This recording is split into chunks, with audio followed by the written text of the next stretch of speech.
Give the call to the Honourable the Deputy Leader of the Opposition. My question is to the Prime Minister.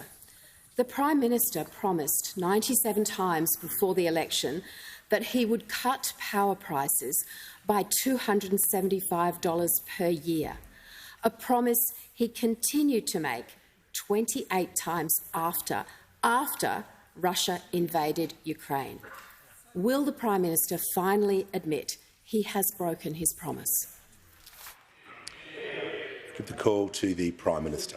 I thank the Deputy Leader of the Liberal Party for her question. Not surprising, it's at question 2. I foreshadowed that when the Shadow Treasurer asks a question, I'm going to give the Treasurer a go today at question 4. I'm going to give him a go.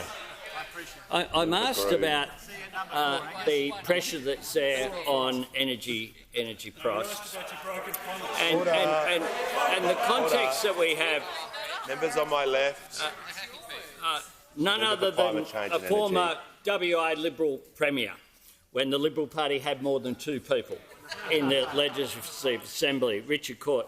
He said this: the past decade of national energy policy has, to quote him, been a slow-moving train wreck. Jennifer Westacott from the Business Council of Australia: we've not done the work that we should have done for the last decade. We've really made a mess of energy policy. Dominic Perrottet, remember him? Order. The He's the bloke who won't be seen anywhere near this fella, but there's 2 days to go. Don't miss the opportunity. The Prime Minister will I was in Monero this morning. Prime Minister will pause.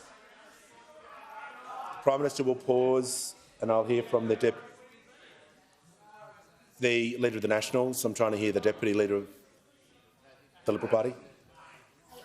A point of order on relevance, Mr Speaker. The Prime Minister has not mentioned the commitment to reduce power prices once. I believe he's flouting your ruling. I ask you to bring him back to the question or sit him down. I thank the Deputy Leader for her assistance. I always enjoy her contributions, so I appreciate her assistance. I haven't made a ruling yet. Your point of order was on relevance, and the Prime Minister has been going for 1 minute, and the question was about power prices and relating to the war in Ukraine and his commitments. So I'm going to listen carefully to what he says. He is talking about energy prices and whose quotes around energy prices, so he's being relevant, but I'll make sure that he sticks to the question and give him the call. I certainly will, Mr Speaker, but I do note that a New South Wales Liberal Party member just objected to even the word Dominic Perrottet being mentioned in this chamber. But this is what the New South Wales Premier had to say. The issue here that New South Wales, Victoria, Queensland and South Australia are dealing with now has been the ideological war when it comes to climate change and energy policy in this country that has led to a lack of private sector investment. Why is it that across other parliaments, the Coalition and the Labor Party understand that this is about... The Prime Minister will pause. Prime Minister will pause. The member for Fairfax. Order. Order. The Prime Minister will pause. Members on my right. The member for Fairfax is close to me. I'm hearing him. Trust me, I'm hearing him. If he continues to interject in that way, I will warn him. Just order. Members on my right. The Minister for Climate Change and Energy will cease interjecting as well. Just going to ask the Prime Minister to return to the question with his answer. And I'm asked about the issue of energy prices, and very directly was raised by the Deputy Leader in her question about the war of Russia's illegal war against Ukraine. And then they refused to acknowledge that the ongoing impact of that war has had an impact on global energy prices. That is just a fact. Just a fact.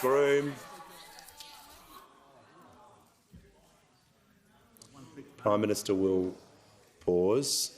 The Prime Minister was asked about the war in Ukraine in the question. He is referencing directly that matter.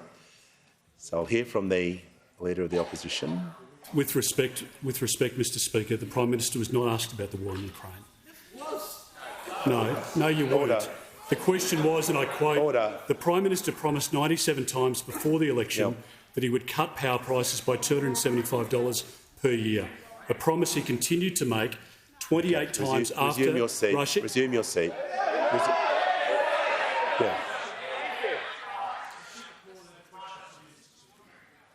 A question to me, yes? Mr Speaker, the Prime Minister makes a mockery of your indications to him. Resume your seat.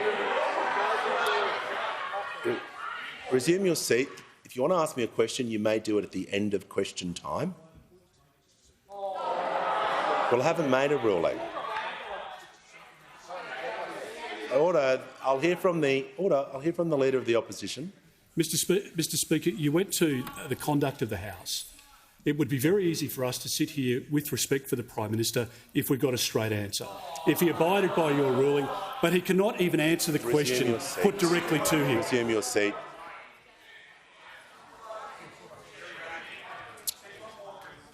The member for Robertson. I'll give the call to the Leader of the House. Thanks, Mr Speaker. Just to the point of order, it has always been the case that if words are contained within the question, then the answer can be relevant to those words. And by including the reference to the war in Ukraine, that means that any references by the Prime Minister about the impact of the war in Ukraine on energy prices has always been considered relevant. Just going to ask, just going to ask the Prime Minister, that was part of the question about the invasion of Ukraine. Of course, any interpretation of the standing orders would make that part of the question relevant if the Prime Minister is talking about that part of the question. I'm just going to ask the House to remain silent while the Prime Minister continues with his answer. Thanks, Mr Speaker.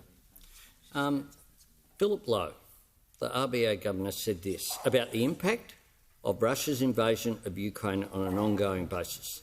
The high inflation that we are currently experiencing is one of the legacies of the pandemic and of Russia's invasion of Ukraine. That is what Philip Lowe said. That's what everyone here knows is a fact. And those opposite pretend that hasn't been the case. This has had a global impact on energy prices. We are not immune to that because of the fact that the opposition's policies led to our exposure. Concluded.